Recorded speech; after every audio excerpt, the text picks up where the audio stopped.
Ikaw ba ay dati nang gumagamit ng SSS app o first time mo palang mag-open ng SSS account? Sa update ng SSS, medyo kakaiba ang display at nakakalito sa una. Kailangan lang tayo maging pamilyar dito at para maiwasan natin ang pagkakamali. So ituturo ko sa inyo ang mga functions at features kasama na ang menu at sub-menu ng bagong app na ito. Tara, pisa na natin.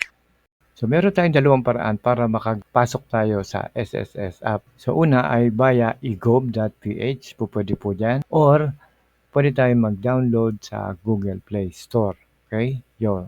So unang-una, ipapaliwanag ko sa inyo ang mga functions and features ng bagong SSS app. So ang ginamit ko rito ay ang download mula sa Google Play.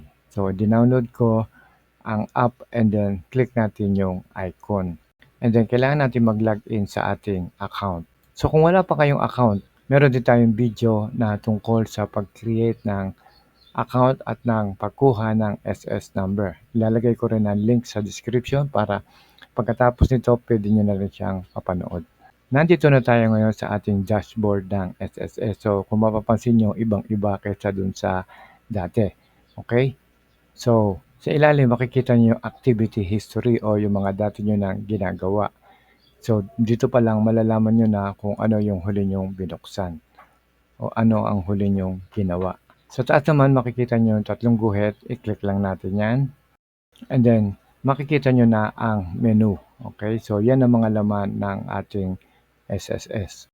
Umpisahan natin sa documentary. Okay, so i-click natin yan, documentary, para makita natin yung sub-menu. Okay, so ang laman ng documentary ay membership na andyan yung inyong mga personal data at kung merong kailangan i-edit sa inyong personal details. Ang biometrics naman ay ito yung automatic na login natin. So, i-click nyo yung nasa kanan at pag nakita nyo ng blue, ibig sabihin naka-on na siya. Okay? So, ako ginagamit ko ang biometric. And then, ang pension calculator. Ito naman ang para makalculate nyo ang inyong pension. Kasi normally nag-i-start sa 60, age 60 ang pagbigay sa inyo ng pension ng SSS.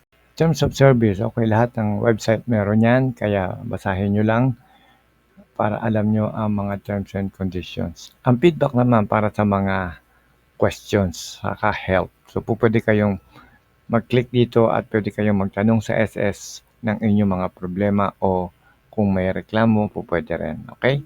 And then, follow SSS now. Ito yung mga social media na kung saan pwede kayo mag-follow sa SSS. Kamukha ko, naka-follow ako sa Usap Tayo, kaya updated tayo. Okay, SSS How-To Guides. Ito maganda rin to, no? Kung meron kayong mga gustong matutunan sa SS kung paano, meron din silang how-to guides. Okay? So meron silang registration, meron pay contribution at saka benefits.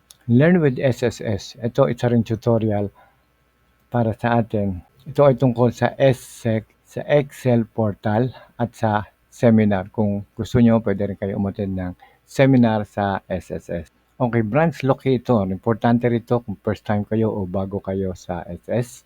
Ang branch locator ay para makita nyo kung merong malapit na SSS branch sa inyong lugar. Okay, kamukha niyan. So search, tinag ko ang Laguna.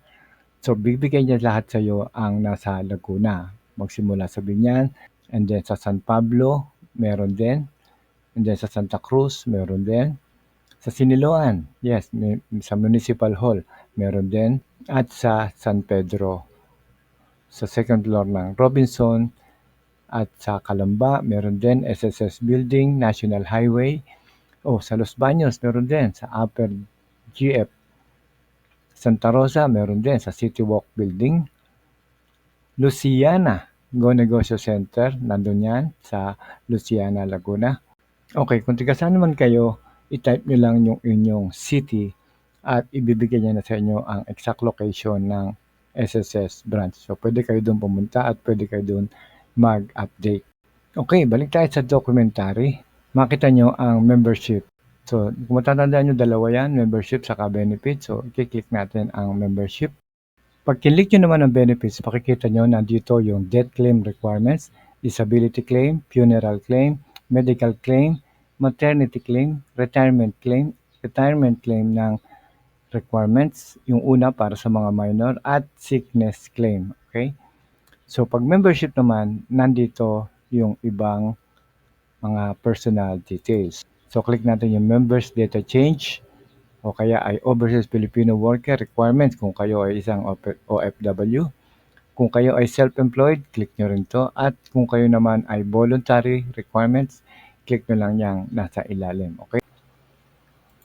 Meron din tayong mga ibang videos na po pwede nyo panoorin, especially kung kayo ay first time o baguhan dito sa SSS. Okay? So unang-una, paano tayo kukuha ng SS number at mag-register online? Importante yan. Kung kayo ay first timer, kailangan pong malaman nyo ang mga procedures. Okay?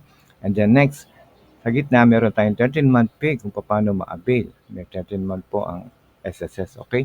And then, ang pension loan, kung sakali magpe-pension kayo, ay po pwede na hanggang 9 times ng inyong pensyon ng inyong makukuha. Okay, meron din tayo sa ilalim, state of calamity, kung paano tayo mag-a-apply, at ano nangyayari sa SSS.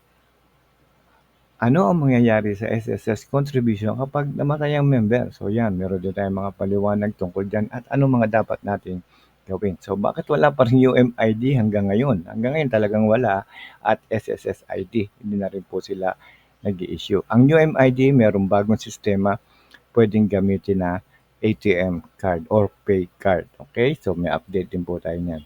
So hanggang dito na lang po muna tayo at sana may naitulong ako sa inyo ngayon at huwag niyo lang pong kakalimutan